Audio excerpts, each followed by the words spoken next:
좀 더 집중적으로 뉴스를 전하는 타의방송의 새로운 레거는 뉴스토크 진행을 맡은 유성원입니다. 첫 번째 뉴스토크의 주제는 사랑의 교회 오정현 목사 이힘 결의 무효 판결입니다.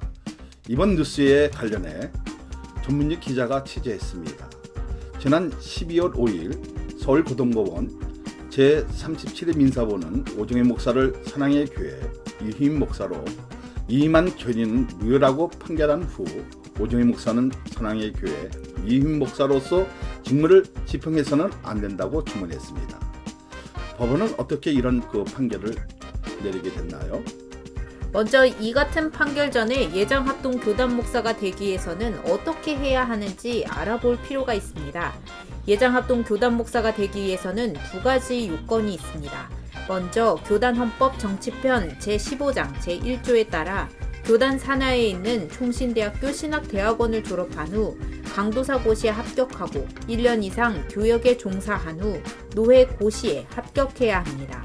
또 다른 요건은 교단 헌법 정치편 제15장 제13조에 따라 타 교파 목사 또는 외국에서 임직한 장로파 목사로서 신학교에서 2년 이상 수업을 한 후 강도사 고시에 합격하면 가능합니다.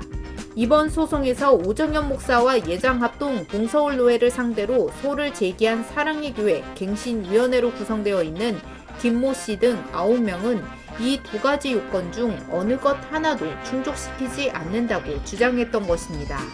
사실 이 사건은 2003년도에 오정현 목사와 동서울노회를 상대로 낸 일인데요. 네, 그렇습니다. 오정현 목사와 동서울노회를 상대로 사랑의 교회 갱신위원회로 구성되어 있는 김모 씨 등 9명이 소송을 낸 것인데요. 당시 1심 재판부에서는 목사 자격에 대한 기준과 해석은 고도의 종교단체의 자율권에 속한다며 원고의 속을 기각했습니다.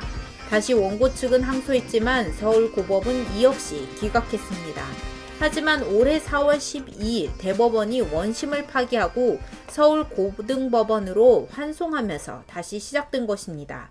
당시 대법원이 파기 환송한 결정적인 계기는 오정현 목사를 편목 편입이 아닌 일반 편입으로 보았기 때문입니다. 하지만 오정현 목사와 동서울노회 측은 그동안 교단 헌법 정치편 제15장 제13조에 따라 오정현 목사는 총신대학교 신학대학원에 편목 편입하여 졸업한 후 강도사 고시에 합격했기 때문에 교단 목사로서 자격을 갖추었다며 편목 편입을 주장해왔습니다.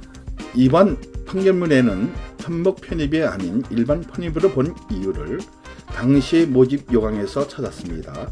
당시 모집 요강이 어땠나요? 총신대학교 신학대학원 2002학년도 편목 편입 학생 모집 요강에는 일반 편입과 편목 편입 응시 자격을 나누었는데 법원은 오정현 목사가 제출한 서류가 일반 편입이라는 것입니다. 당시 일반 편입 응시 자격은 수세 후 5년 이상 경과된 자, 본 교단 소속 노회에서 목사 수고생으로 선발되어 노회의 추천을 받은 자, 정규 대학 졸업자 또는 이와 동등 이상의 학력자로서 본 교단의 신학 노선과 같은 신학대학원 과정을 졸업한 자이고 응시자는 입학원서, 노회 추천서, 서약서 등의 서류를 제출해야 합니다. 즉 이 과정에 편입하려는 사람은 목사 후보생으로 목사가 아닌 것을 전제로 합니다. 그리고 편목 편입 응시 자격은 교단 헌법 정치편 제15장 제13조 해당자, 즉 타 교단에서 목사 안수를 받은 후 본 교단에서 교역하고자 소속 노회의 추천을 받은 자, 정규 대학 졸업자 또는 이와 동등 이상의 학력자로서 본 교단의 신학 노선과 같은 신학대학원 과정을 졸업한 자이고 응시자는 위 입학원서, 노회 추천서, 서약서 등의 서류 외 목사 안수증을 제출해야 합니다. 즉 이 과정에 편입하려는 사람은 목사 자격이 있음을 당연한 전제로 합니다. 그런데 법원은 오정현 목사가 제출한 응시 접수 서류가 편목 편입이 아니라 일반 편입이라는 것입니다. 2002학년도 편목 편입 학생 모집 요강에 따르면 원서 접수 기간은 2001년 10월 15일부터 2001년 10월 19일까지였는데 오정현 목사가 추천을 받은 경기노회의 정기노회는 2001년 10월 29일부터 30일까지 개최됐기 때문에 편목 편입을 위한 목사 신분 심사를 거쳐 노회 추천을 받는다는 것이 시간적으로 불가능하다고 판단한 것입니다. 또 2001년 10월 13일 경기노회로부터 발급받은 것은 일반 편입 응시 자격에 해당하는 목사 후보생 추천서였습니다. 그리고 이를 제출해 편입학 시험에 응시했기에 일반 편입이라는 것입니다. 오정현 목사의 학적부에 미국 장로교 교단에서 목사 안수를 받은 경력이 전혀 기재되지 않은 점도 지적했습니다. 게다가 오정현 목사는 편목 편입 응시 요건 중 하나인 목사 안수증을 제출하지 않았습니다. 그리고 이에 대해 결정적으로 오정현 목사 소송 대리인이 제출한 서류에 오정현 스스로도 일반 편입 응시 자격으로 서류를 제출한 것이 아닌가 생각한다고 기재하는 바람에 오정현 목사도 일반 편입을 스스로 인정한 것으로 보았습니다. 따라서 오정현 목사는 일반 편입을 한 것이고 교단헌법 정치편 15장 제1조의 요건을 갖추어야 목사 자격을 취득할 수 있지만 오정현 목사는 위 연구과정 졸업 후 강도사고시에 합격하고 강도사 인허를 받았을 뿐 아직 교단 소속 노회의 목사고시에 합격해 목사 안수를 받은 것이 아니기에 예장합동 교단 목사 자격을 갖추었다고 볼 수 없다고 판결했습니다. 오정현 목사 측이 주장한 교단헌법 정치편 제15장 제13조를 적용해도 법원은 예장합동 교단 목사가 될 수 없다고 보았는데요.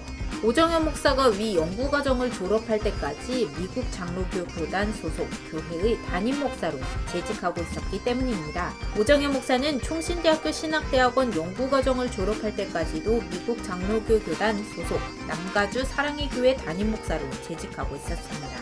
따라서 당시 노회의 적법한 추천이나 임명을 받을 요건을 갖추었다고 보기 어렵다고 판단했습니다.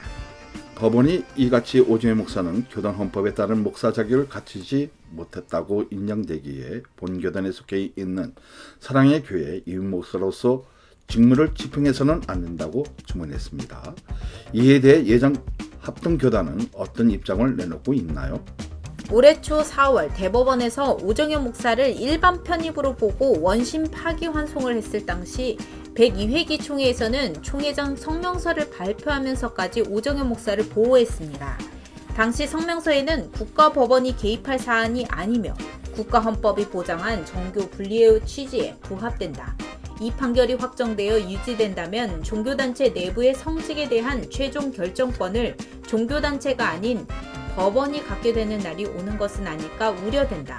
종교단체 내부의 자율권으로 보장되어 왔던 목사의 신분 문제까지도 사법부에 의해 판가름 나는 것은 결코 바람직하지 않다고 피력했습니다.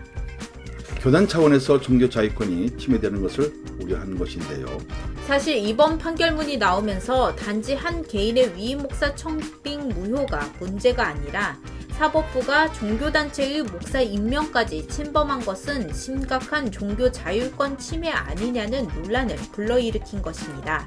종교단체의 고유 영역인 교회의 자유가 침해당했다는 주장입니다. 전민주 기자. 하지만 법원은 이번 판결문에서 종교 자유권 보장을 언급한 기존 대법원의 판결들에 위배된다고 볼 만한 근거가 없다고 적시했습니다.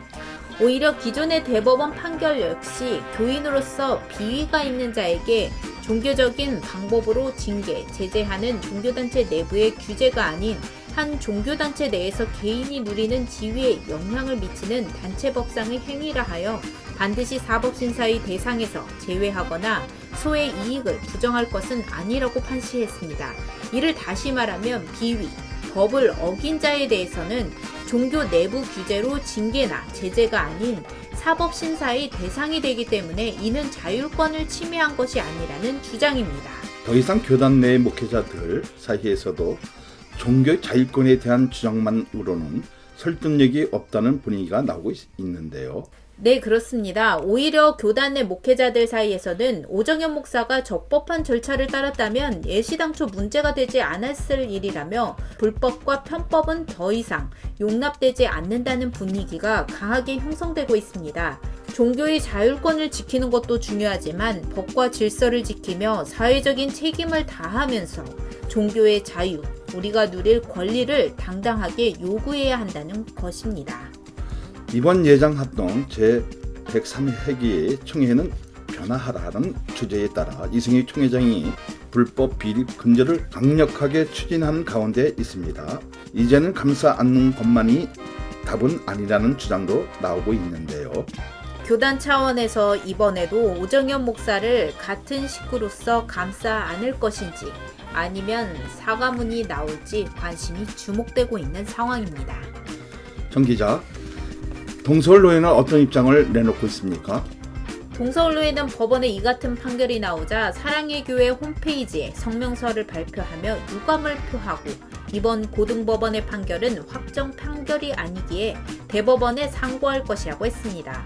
사실 이번 판결이 나오고 다양한 추측이 나오고 있는 상황인데요.